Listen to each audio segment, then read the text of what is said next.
Action. Cool. Well, like, so I've always wanted to, like, get comfortable with that. So, like, I have been,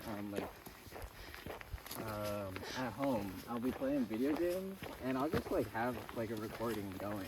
So, like, I'll be playing my game, and then, like, I'll try to be conscious of that and, like, keep a conversation going on with myself.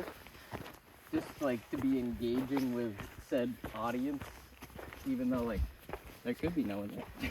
That's true. Or I'm speaking to someone like years down the line, and it's just like randomly finding my video. I'm like, oh, wow. Like, I'm talking to that person in the future. Yes, and they're meeting us now. Yeah. So, since you are aware I have the camera on now, can you go into that thought again about how if you are the leader, how important it is and why, like mentioning the bias and all the dimensions that you mentioned, do you think you could try to rehash that about the party or the group of people? However, I really love the word that you used in that moment. You called everyone in the party, and it's not like a political thing. It's like that all of us are having a party or a celebration of life right now, and we're all involved. So absolutely. Also, like in any scenario, you got like a bunch of people and a party, and I use party because it's a video game term for me. okay.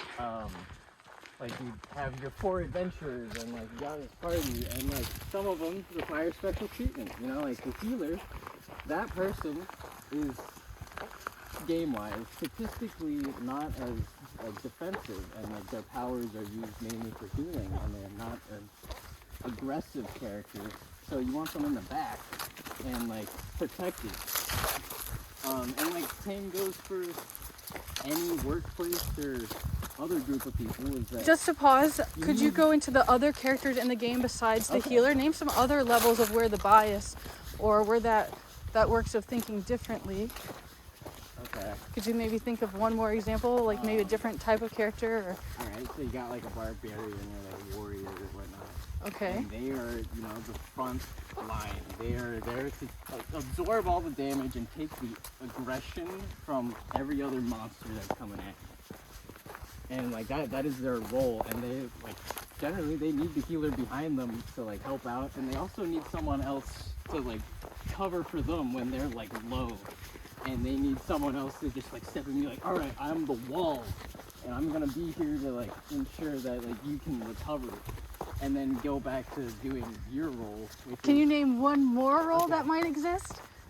Excuse my childly question. Is there anything else between those two? Is there a third type of character in the big party? Okay, well, like you get like a mage, and like the mage is like heavy casting and damage dealing, and like the using healer, magic. Yeah, like the healer, they don't have a lot of defenses, and like so they really need the warrior, the tank, the person to be in front of them, absorb the incoming damage so that they can do what they're meant to do. And the mage is manipulating forces of nature. Yes. Okay. And then if you're ready for the next part of what you were saying, like letting each one in the party talk or something. Yeah. So, like people are built differently. People have different sets of skills, and some of them need different things. And you can't just put someone that is meant to do this role into a different role. Like they can do it, sure, but it's not their most comfortable spot, and they're not gonna excel at it. And then to chastise them when they're not doing it correctly, it like hurts even more.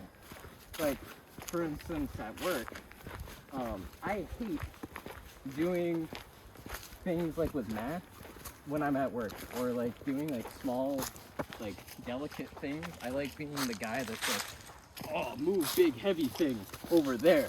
Like that's what I like to do. Right. And if I'm not put in that role, I get upset. I get angry, and I'm like, why am I doing this stupid menial task?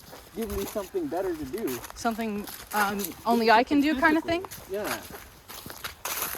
And if the leader can't recognize those characteristics of like those certain of their members of their party, then things kind of fall out of place. And then they can also give special treatment to one said character or person. Right, like the healer revives everyone, so I'm always going to use my life packets on them. Or... Yeah, exactly. and so it's unequal distribution. Yeah, and like that's like a super great thing right there that you were saying. Because like in a video game, when I'm playing through that, I don't care if my warrior dies because I know that the healer's just gonna be like, ah, yes, survival. Right? But like in a work setting, you don't want that to happen. You don't want your one person that like is doing all the heavy lifting to like just end up being exhausted. Well, sometimes there's like mental heavy lifting, like someone like the leader, right? They had to think and plan and strategize, and because they had lifted all these other heavy mental weights or physical weights or whichever experience that is the weight, that they've gotten to that position, and some would say that they deserve to be appropriately compensated because maybe they can't make up with their physical exertion. However, they have the ability to provide something different that only they can provide to the space, which is why that they should have enough portion to feed them and as many kids as they have, or whatever they're trying to learn. So there's a weird way of trying to balance, like, how does everyone get equality while also doing an equal energetic exchange for the collective? I think like the leader role is so hard because the leader can't lead unless the people speak. And if the leader is willing to hold space for what each member of the party has to say. That makes sense, right?